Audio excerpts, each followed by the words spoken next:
Hello there everyone, this is me Ethan here and welcome back to another LEGO set review. And today I'm super excited to be reviewing the new summer 2021 LEGO Harry Potter set 76389 Hogwarts Chamber of Secrets. This set contains 1,176 pieces, 11 minifigures, and it is recommended for ages 8 and up. And it retails for $130 in the United States and is a part of the summer 2021 Harry Potter 20th anniversary line. For all of the new 20th anniversary sets, each set contains one exclusive golden minifigure, similar to what Ninjago did earlier this year for their 10th anniversary. And here's the exclusive golden Voldemort. To be honest, I like the golden Harry Potter minifigs better than the Ninjago ones because every piece is fully pearl gold, including the wand and CMF plate. This guy looks great and is pretty much a gold recolor of the CMF figure from 2018. I love the extra sparkles on the torso and legs, as well as the special print on the back. Next up here is Nearly Headless Nick. We did originally get him in the 2018 Great Hall, but this time around he is glow in the dark. The entire minifigure glows aside from the hands and it looks so awesome whenever you turn off the lights. The prints are identical to the 2018 version, but I definitely like this variant better, and I hope to see more minifigs like this for Force Ghosts from LEGO Star Wars. The exclusive Tom Riddle of this set is only slightly disappointing, mainly because we got his character last year exclusive to a book, and admittedly that one looks much better. But this one isn't terrible. The main problem is the robe print on the legs. They don't continue onto the side and it just looks odd. If you use the legs from last year's version, it would look much better, I think. Aside from that complaint though, I still really like him as I don't own the previous one. Previously exclusive to Diagon Alley is Gilderoy Lockhart, except the one in the $400 set was not as good in my opinion. The purple color choice was just inaccurate, but this new variant of this minifig is much more accurate, sporting his peach colored suit. The face is the same from Diagon Alley and it still works perfectly. What doesn't work perfectly though is the hairpiece. The Superman hairpiece in medium nougat isn't the most accurate. I actually think the Han Solo hair in the same color would work much better.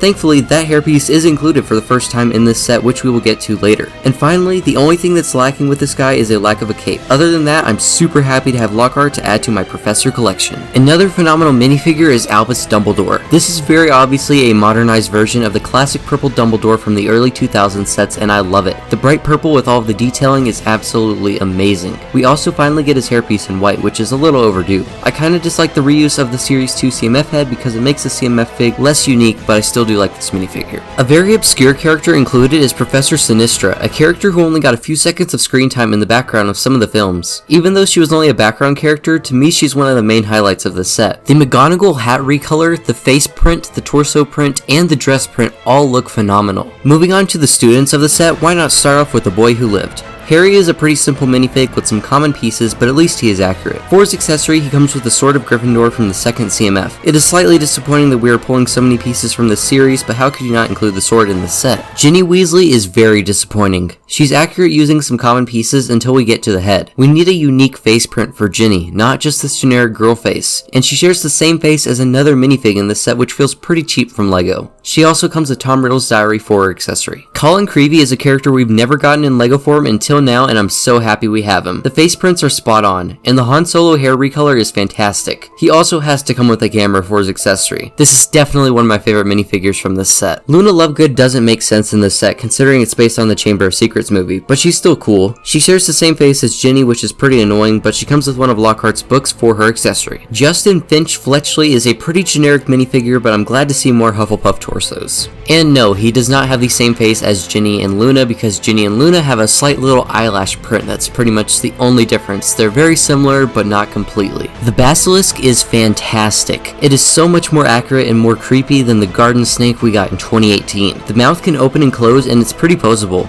Overall, a great improvement. Moving on to the main Hogwarts build as well as the Chamber of Secrets, I'm going to be showing separate pieces of this build since everything in this system is modular. First, here is the smallest section. From the front, it is just the top of the tower, but it does have some nice cone pieces and a nest for Hedwig. But whenever you take off the large cone, this build doubles as an astrology area. There's not much going on since this is a small space, but there is a telescope, a glow-in-the-dark minifig head, as well as a star map with a Bionicle reference on it. Right below the astrology section is Lockhart's office. For this size constraint, it looks great, especially from the front with those arched window pieces. The interior mainly consists of Lockhart's desk where you can see them, and on his desk are one of his wigs as well as his stack of autographs. And behind him are some great stickers of pictures of himself. Next to Lockhart's office is a little Watchtower area, where you can display some minifigs standing or flying on a broomstick, thanks to these translucent pieces. And I just love the fact that you can display your minifigures with this Hogwarts set because it's not super easy to display minifigures with the previous system from 2018. 2018.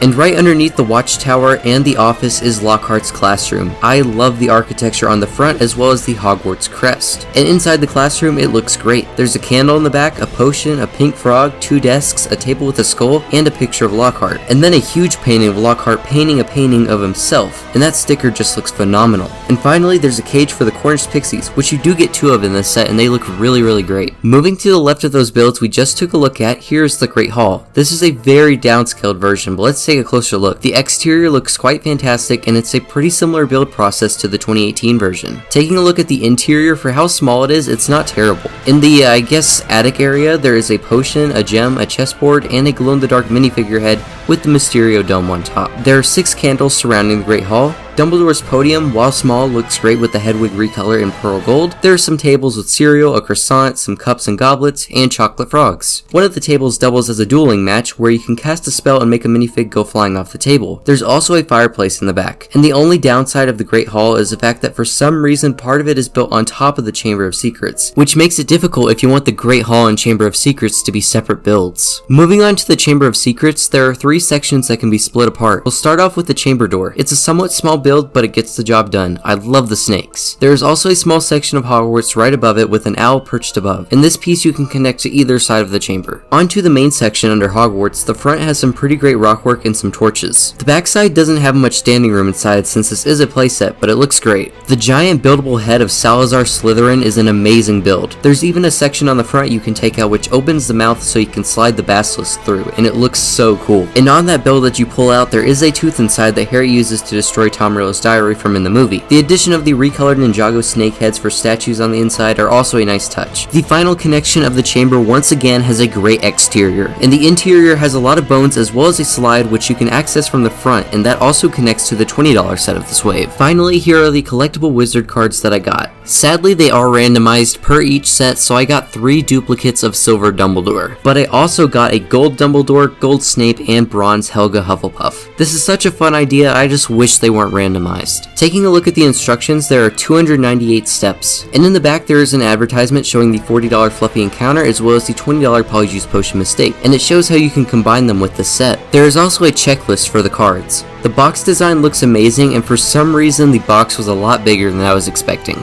So there you guys have it. There was my review on the brand new LEGO Harry Potter Chamber of Secrets. I honestly really love this set and it's now my favorite Harry Potter set in my collection. I'd love to hear your guys' thoughts in the comments below. So if you guys did enjoy this review and if you guys did enjoy this video, please be sure to like, comment, and subscribe, and as always I'll see you in the next one. Bye and have a great day.